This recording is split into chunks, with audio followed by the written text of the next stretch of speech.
النهاردة انا هحاول اوصل للستيج اللي بعده في ماينكرافت على بلوكة واحدة، ودي هتكون الحلقة التانية.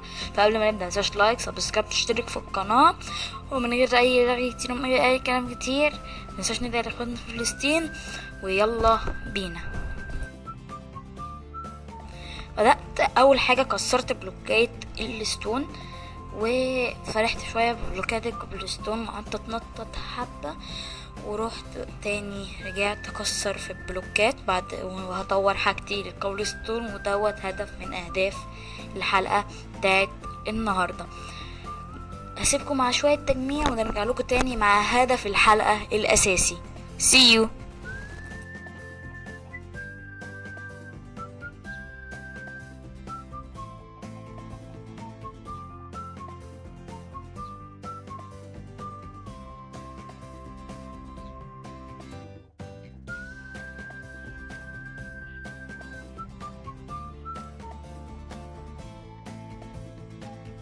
كانت اول ايرونايه تطلع لي حرفيا، قعدت زقطة تاني وكسرتها طلعت ليش بلوكات ايرون تاني. فهسيبكم مع التجميع الممل تاني وهرجع لكم كمان شويه.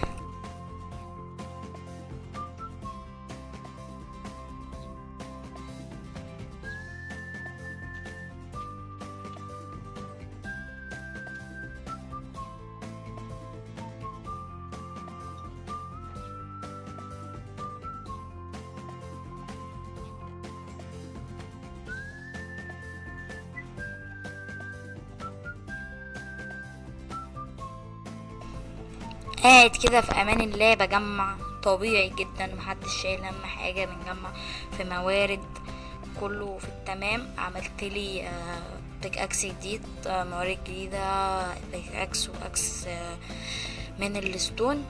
وهوبا هكسر اهوت. بص يعني انا عملت الاكس وهوبا هكسر كمان بلوكتين. بص انت اللقطه الجايه دي. هوبا وصلوا لنا الحبايب القلب، ادوني ضربه نقصوا لي هيلي، ادوني الضربه التانية فشخوا لي هيلي تاني، ادوني الضربه التالتة كنت هموت، رحت راجع في على نفس الباب واصطدتهم. فالحلقه الجايه لازم نظبط حوار المونستر وكده يعني.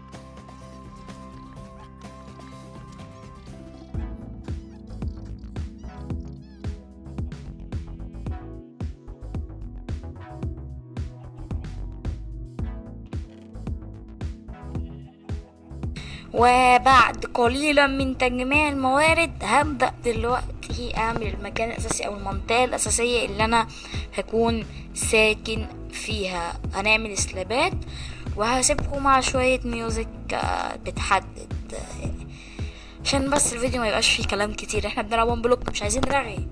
يلا باي.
ازاي هنا اتقطع خلفي في دقيقتين بس.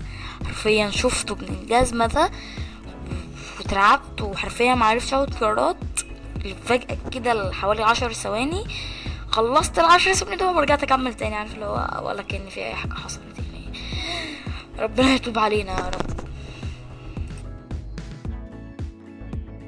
هوب اقف كده. شرح مبسط على اللي حصل، كل اللي حصل في التسريعات اللي فاتت. انا عملت المنطقة اللي انا كنت عامل عليها، المنطقة اللي هي يكون فيها الشيستات والمكان بتاع النوب وكل ده. عملت المنطقة ديت جهزتها ورحت ناقل الشيستاتي من مكان للتاني عشان لو في وحوش راسبينت مموتش. ويعني بس عملت كل حاجة، نقلت كل المرض اللي معايا وبس. يعني كل ده اللي حصل. يعني اشتركت في القناة، ما اشتركتش خلاص يا عم مش انا مسامحك. بعد طول انتظار وبعد قطع كتير جالي الشست اللي انا مستنيه من بدري، والمرحلة اللي بعدها بقى ف يعني عملنا المرحلة يا رب نوصل لها بسرعة. كسرت الشيست، قال لي 30 ثانية 30 ثانية اوصل للجيم ده. فخلينا نتكلم مع بعض شوية عن اللي بيحصل الفترة دول. دلوقتي احنا كدول عربية ليه ما عندناش الفكر او المكان ان احنا نبقى ناس واحدة، نبقى أهل واحدة، نبقى بلد واحدة، نعيش حياة نكون فيها كلنا مستقلين، محدش بنحارب. ليه ما نخدش مغامرة من أجل شخص أو من أجل ناس احنا بنحبهم وهم بيحبونا؟ ليه مش كده؟ فطلع اللي بعده اللي سنو، كسرت بلوكتين بس حرفيا ومنه وشفت بس ايه اللي حصل. فتحيا فلسطين وتحيا الأمة العربية، وإن شاء الله نتحد معنا في الأيام اللي جاية. ف يعني ما تنساش تصلي على النبي حبيبنا، وما تنساش تشترك في القناة، تحط لايك، تحط سبسكرايب. وهي دي الرسالة المخفية اللي في الفيديو اللي انت هتلاقيها على الشمال كده في الثامنيل. ارجع بص عليها وشوفها. تنساش ان احنا ندعي لاخواتنا في فلسطين وفي غزة ان هم يقومونا بالسلامة ويكونوا في احسن وقت وفي احسن حال دايما يا رب. اللهم اجعلها سلاما على اهلنا في غزة. وشكرا.